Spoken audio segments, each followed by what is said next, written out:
É pro teu bem, meu amigo. Tomar as decisões difíceis, focar no longo prazo, fazer o que tem que ser feito. É pro teu bem, eles diziam. E só depois de muito tempo fomos perceber que os nossos pais tinham razão. Será que tem alguma coisa que tu precisa fazer que é pro teu bem e que tu ainda não tá fazendo? Nós estamos aqui para te convencer a mudar isso. E te ajudar a conquistar, vencer, superar os obstáculos da vida. É pro teu bem. Vem com a gente que é pro teu bem. Sejam muito bem-vindos. Hoje a gente trouxe um assunto que está muito em voga e que tem de grande importância, que é a testosterona. Esse hormônio masculino e também presente nas mulheres, e que a gente trouxe o Dr.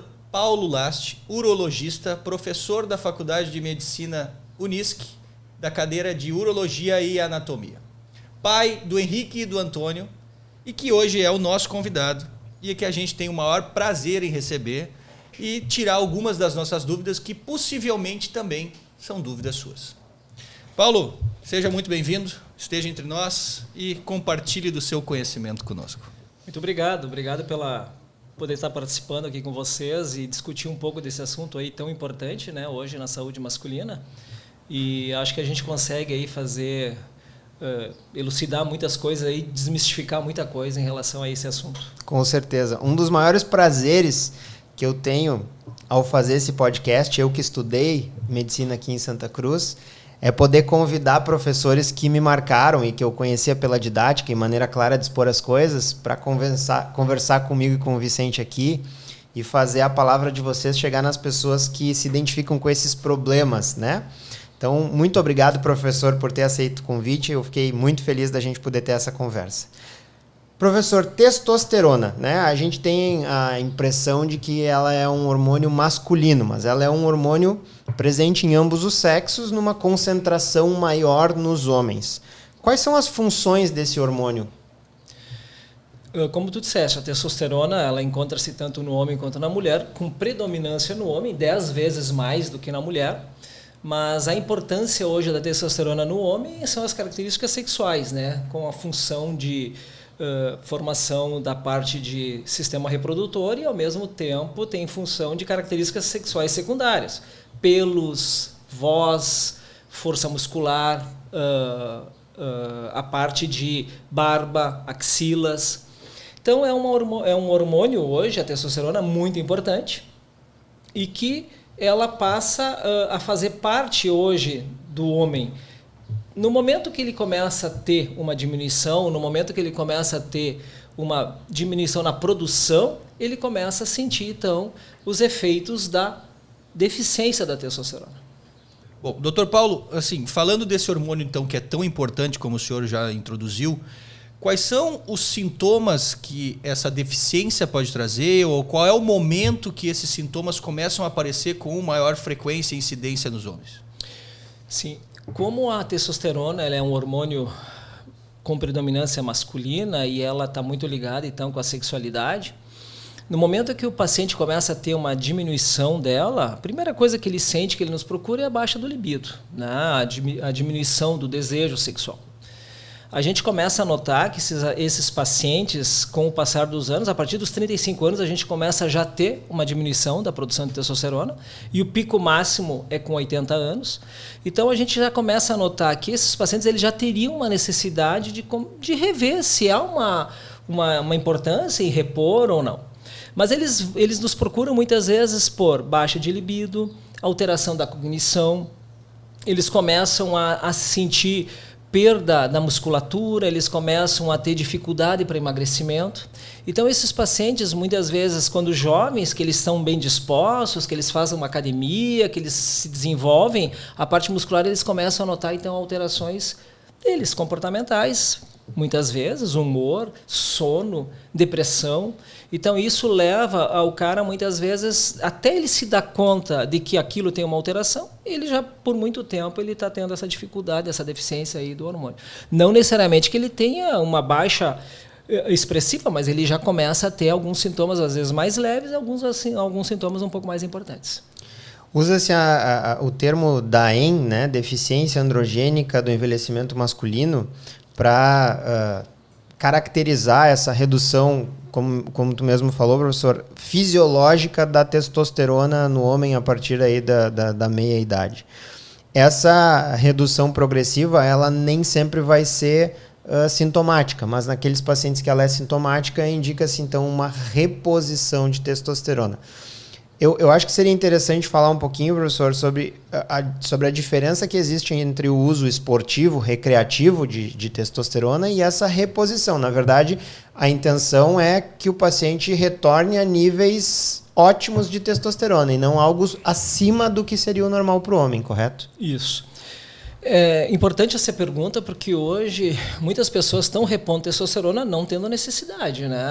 A gente vai avaliar os níveis hoje. Tem muito paciente que teriam níveis normais. Mas o que é um nível normal de testosterona? Hoje tu tem em torno do percentil 50, então assim, acima de 500 nanogramas por ml seria o ideal. Tem pessoas que têm esses patamares e são sintomáticos, então não necessariamente que a testosterona seja o problema. Muitas vezes são problemas emocionais, são problemas de sono, são problemas relacionados à resistência insulínica, obesidade, etc., que também levam a essa sintomatologia, uma queda, então, da testosterona.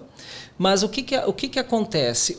A pessoa hoje ela tem uma ideia de que ela quer ficar bonita, bombada, ela quer manter isso aí.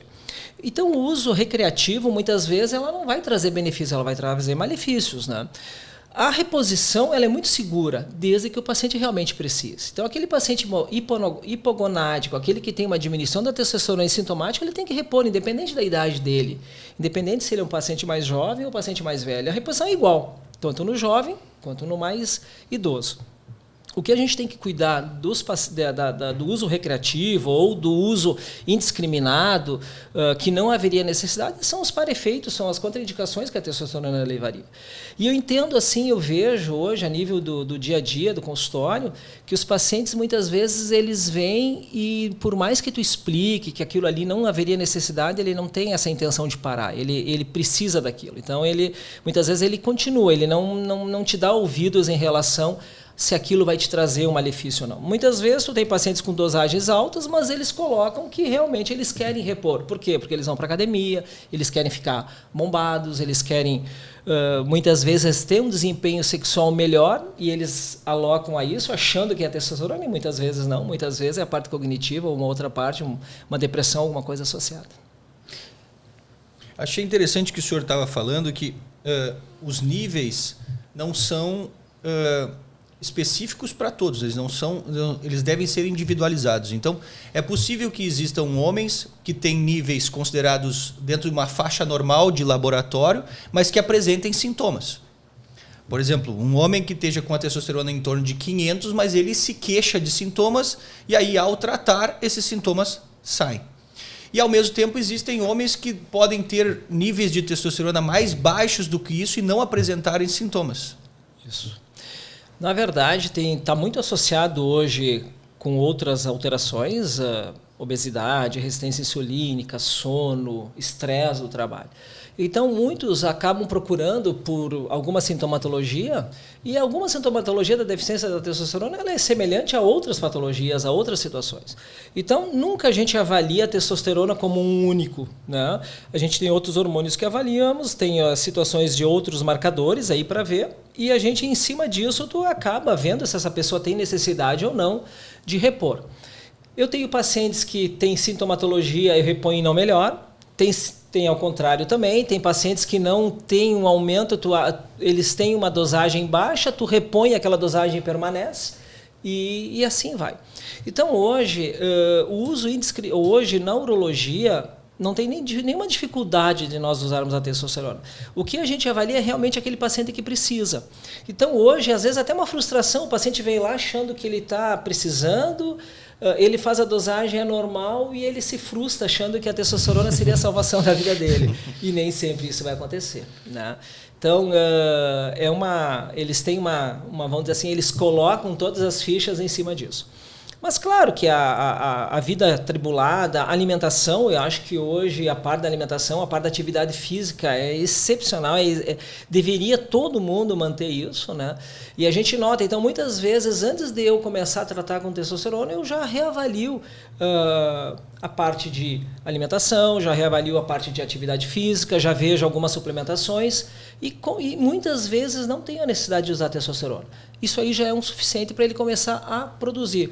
E o paciente ele não entende isso, né? Muitas vezes ele quer realmente a solução que é sair com a receita com a testosterona.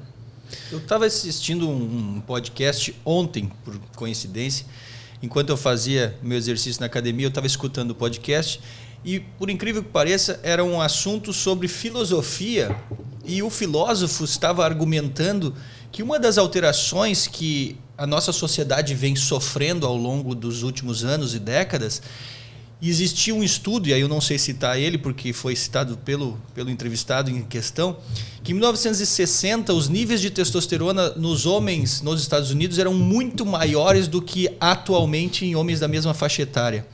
Assim como os níveis de contagem de espermatozoides nos homens na década de 60 eram muito superiores aos hoje. O senhor identifica isso também em trabalhos ou em congressos ou até mesmo na sua prática de consultório? A testosterona é sempre um assunto polêmico ainda, né? Então hoje em congressos se discute, mas dentro da especialidade da urologia é muito focado tratar se houver necessidade, realmente se tem. Então hoje tem várias especialidades que tratam testosterona, né? Que existem várias especialidades. A gente vem notando sim com a vida das pessoas, a vida atribulada, a gente nota isso. No entanto, quando tu vais colocar o que é uma dosagem normal, ela vai de 175 a 700 conforme o laboratório. Então, assim, tem gente que interpreta uma testosterona de 250 a 300 é normal, e a gente vê assim, índices baixos realmente, mas dentro de uma normalidade, mas o cara é muito sintomático. Então, esse paciente, muitas vezes, ele tem que repor mesmo estando dentro de padrões normais. Mas qual é o padrão hoje, qual é o ideal? Acima de 500, como a gente conversou. Então, a gente nota, sim, que pacientes jovens, cada vez mais jovens, com níveis mais baixos. E eu atribuo a isso a qualidade, vamos dizer assim, ao dia a dia, o estresse, o estilo de vida, né, alimentação, atividade física. Então, é uma coisa que realmente a gente está vendo. E, consequentemente, por que piora também o índice de espermatozoides? Porque tanto a testosterona quanto o espermatozoide é produzido no testículo. Então, se tu tens um bloqueio, se tu tens alguma ação que vai impedir essa produção, vai diminuir a produção tanto da testosterona quanto do espermatozoide. Então, consequentemente, muitas vezes o cara tem infertilidade associada. Então, isso é uma coisa que tem que ser realmente pontuado. Professor, tu usou o termo hipogonadismo, que é como a gente caracteriza quando o testículo não produz testosterona em níveis suficientes. E eu costumo explicar para os pacientes o hipogonadismo como o hipotireoidismo, né? Sim.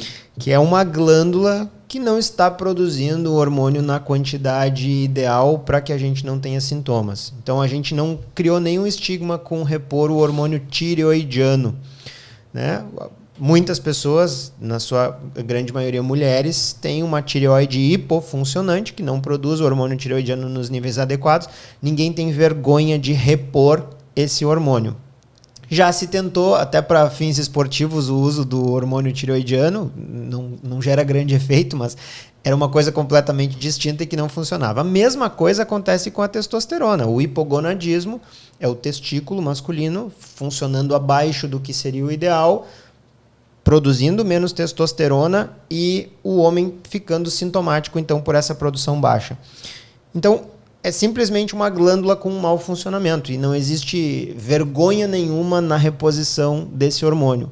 Mas ainda assim, por questão de estigma, muitos homens ficam inseguros quando se fala a respeito da reposição de testosterona. Então, eu gostaria que tu nos falasse quais são os riscos que a reposição de testosterona em níveis fisiológicos gera. Existe algum risco que a gente precise realmente ficar preocupado, monitorar esse homem de perto, ou essa prática de reposição de testosterona ela é sabidamente segura?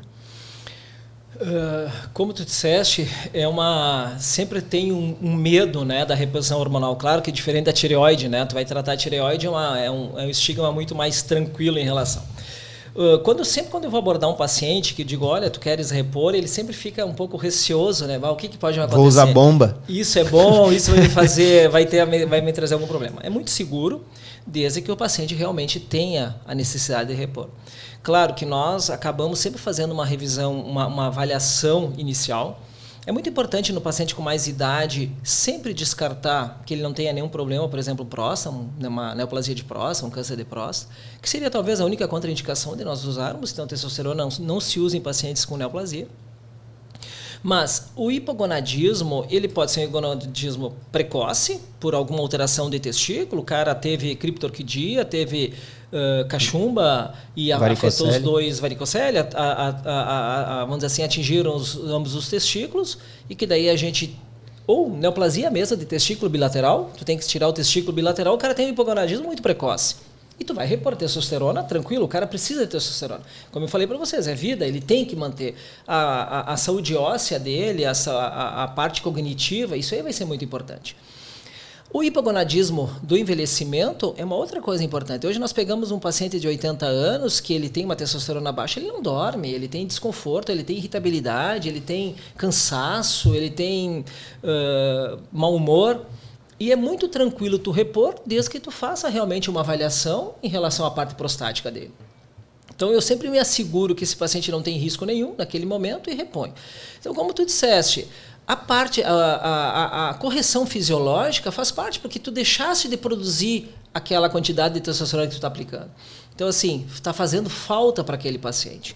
Hoje, sempre se pensou que só se falava na menopausa na mulher.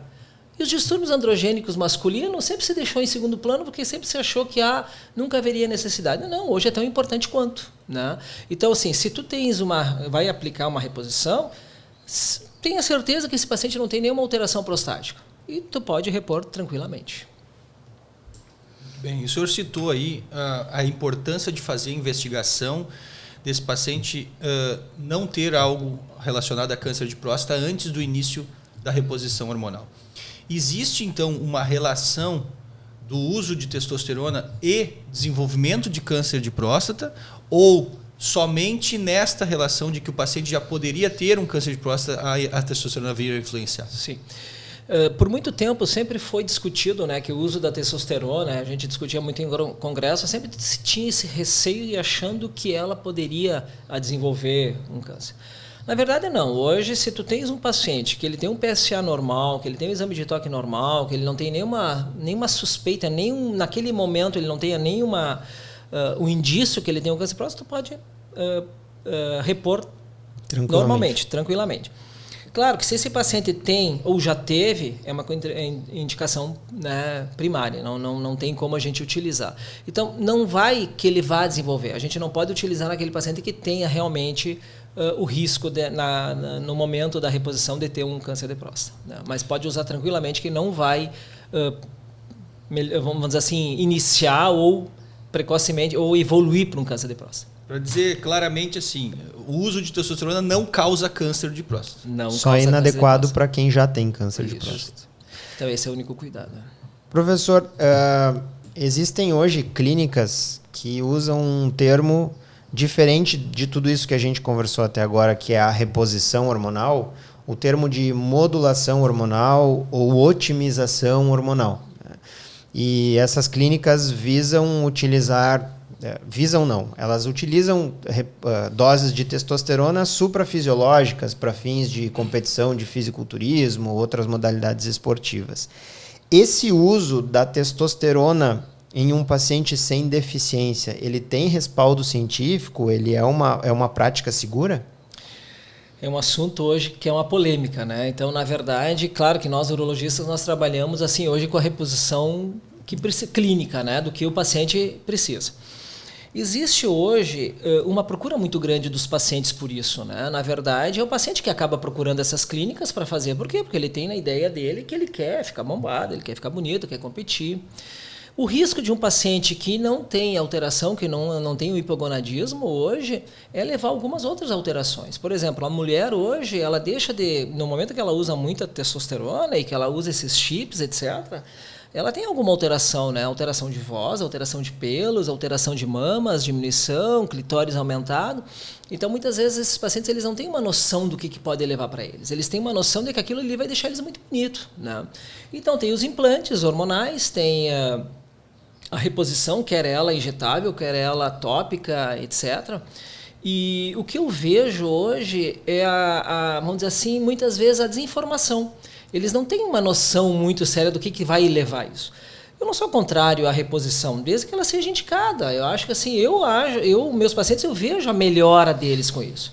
Agora, tu usar dentro de padrões, eu pego pacientes jovens hoje que usam reposição por conta. E eles vêm me procurar por infertilidade. E uma vez que tu tens uma atrofia dos testículos por reposição desnecessária de testosterona, é irreversível, né? Por que isso que é irreversível? O testículo, ele começa, se tu tá repondo testosterona, repondo, tu tá deixando de produzir, teu testículo tá lá parado, e ele começa a entrar, e ele entra em atrofia. No momento que tu para, o feedback não vai mais produzir. Então, o testículo, tu não tem mais células, as células de cérebro ali dentro do testículo não produzem mais, e esse cara vai ser infértil pro resto da vida. E muitas vezes eles não sabem, eles começam com 18, 20 anos e quando eles vêm na idade reprodutiva já não tem mais o que fazer, né? Então o uso indiscriminado, ele tem que ser avaliado, né? Muitas pessoas hoje não querem filhos, eles me dizem, não quero, mas daí tu vai repor a testosterona pro resto da vida? E daí tu vai chegar com 30, 40 anos, tá com os testículos daquele tamanho, tu vai repor e é impotência. Né? Então, assim, tem coisas que faltam um pouco a informação. O paciente ele não tem aquela sensação, ele não sabe o que vai acontecer. Fora que a gente vai falar das neoplasias de fígado que hoje podem acontecer. Então, nós não podemos achar que é uma coisa ruim, não. Quando necessária, ela é muito boa. Eu acho que eu já repeti várias vezes, é a vida do homem.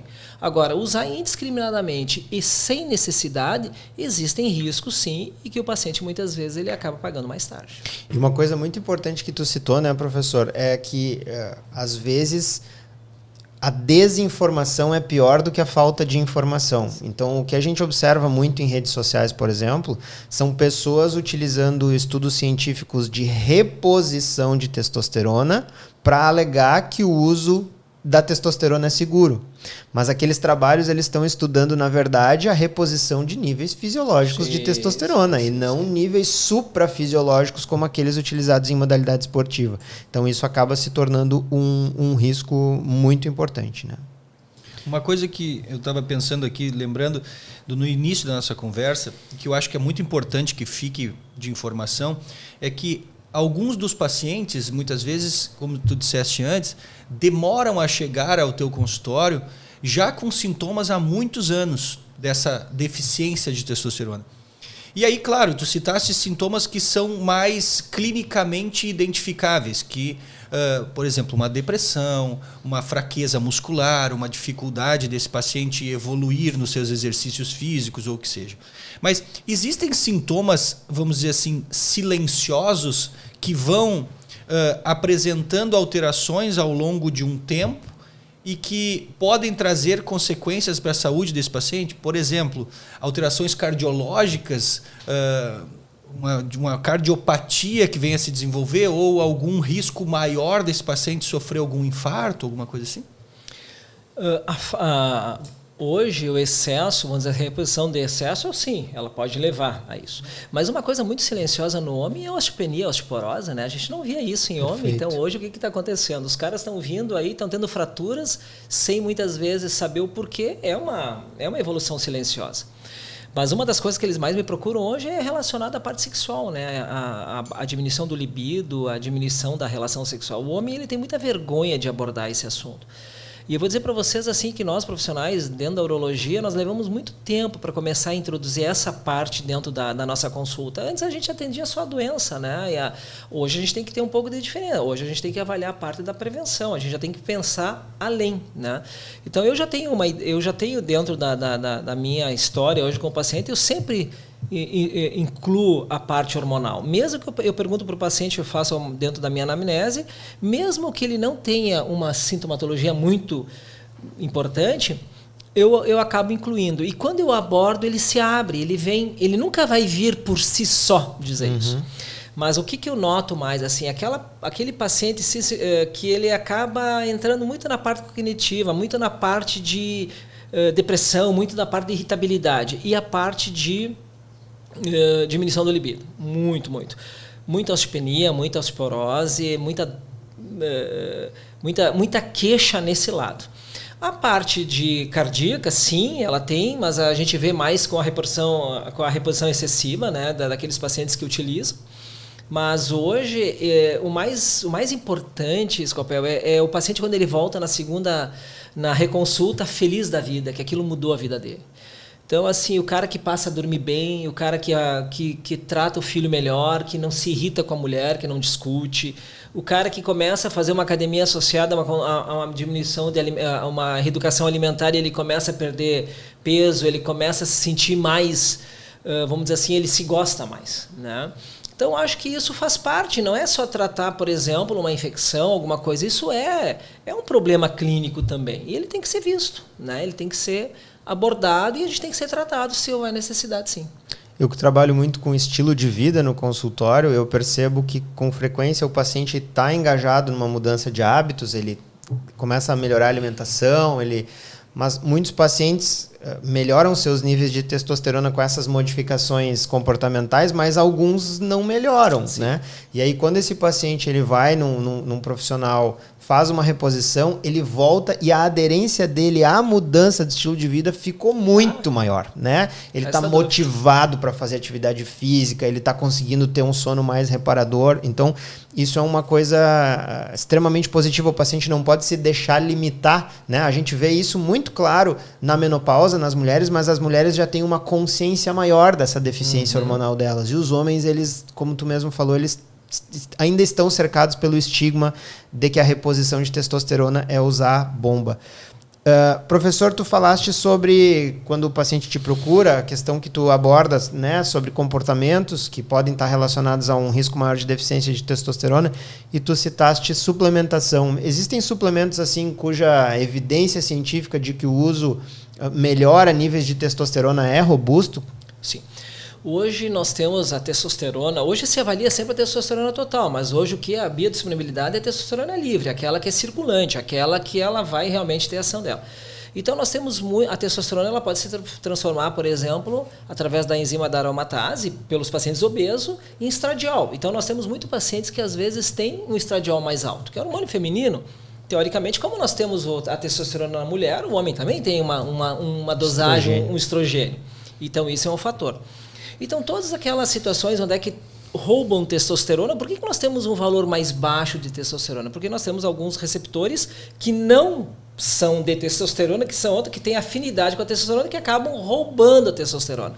SHBG, estradiol, que é a aromatase, albumina e assim vai.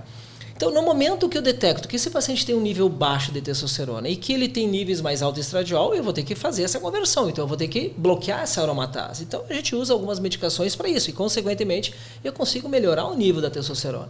Assim, tem algumas coisas naturais, pigeon, salpalmeto, crisina, que são coisas que a gente utiliza.